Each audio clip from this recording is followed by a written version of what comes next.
Hi, I'm Kimber Waltmanson. I'm from the King County Auditor's Office in Seattle.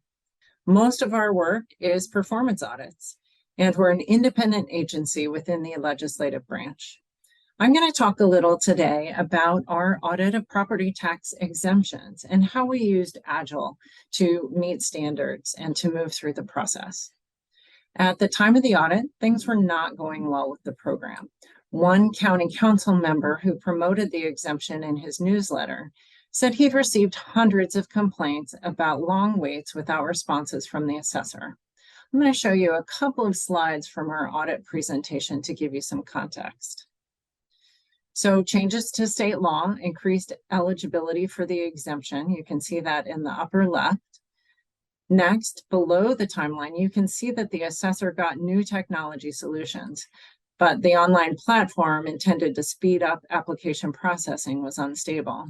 And finally, on the top right, you can see the situation that made 2020 a bad year for the rest of us also happened to the assessor. The pandemic led to mandatory telework and abruptly changed the work environment and processes. This and several other things led to a 19-month backlog of exemptions applications.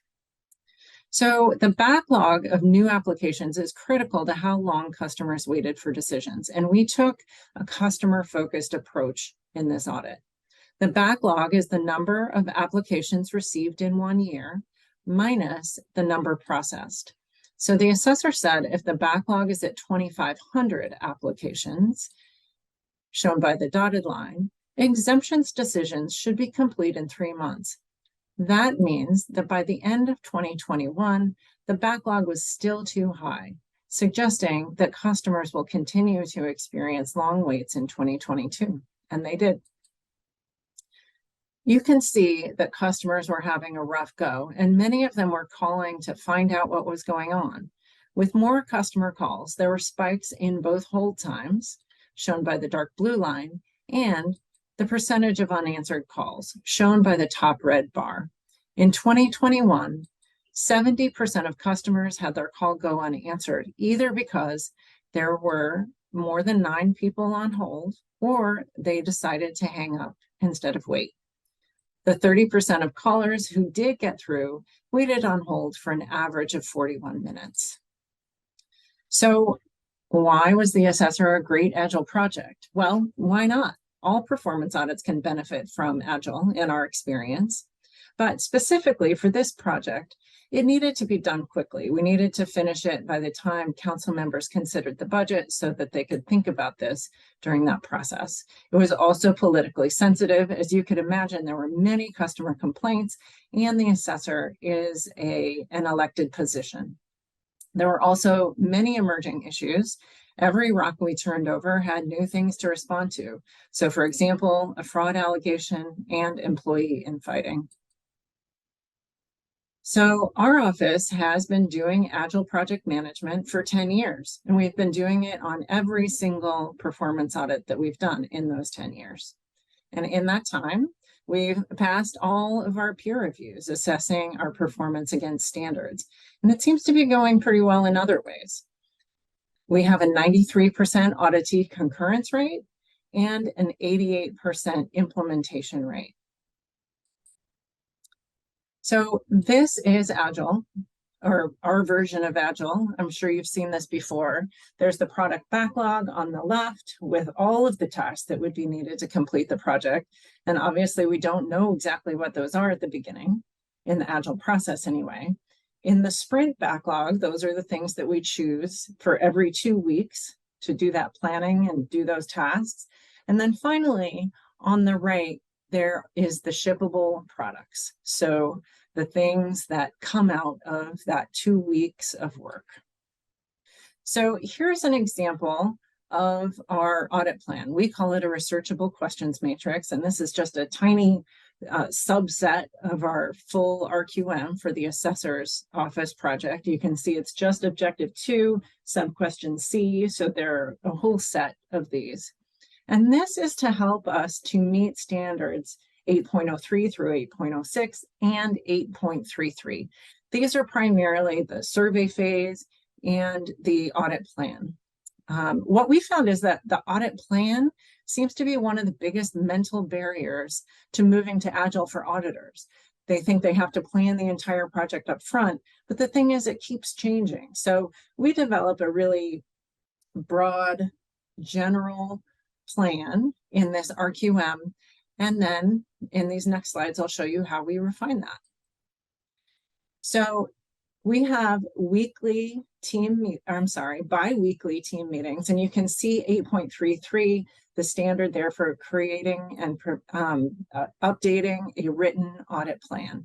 And so these every 2-week meetings are the ways that we document the updates to the plan.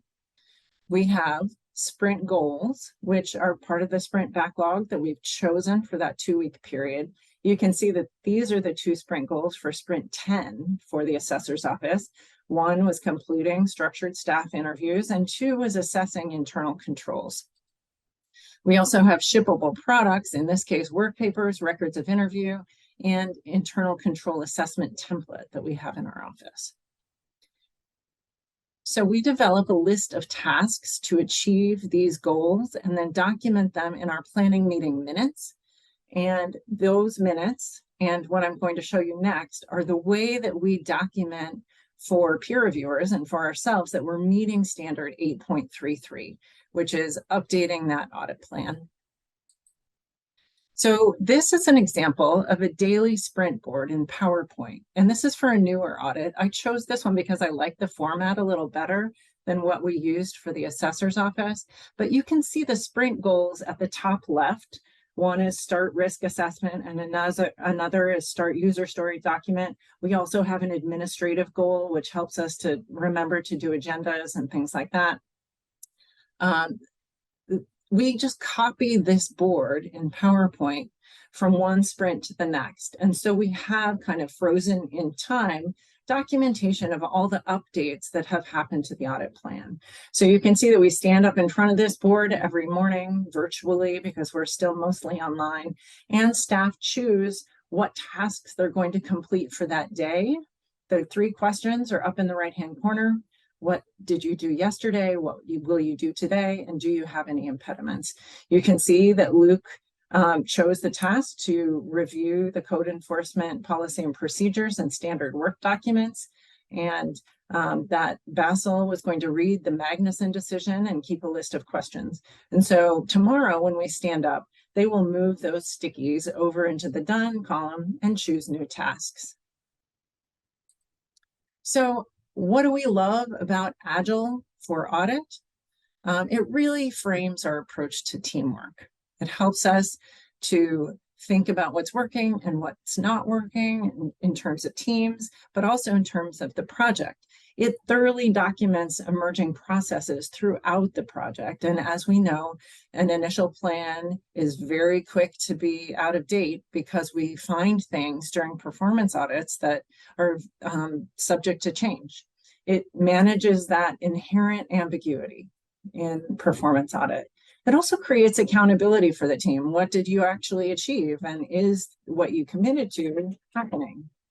And it helps us focus on impact. It helps us stay in the direction of how we're going to make sure that we do the best thing for the county and the residents of the county.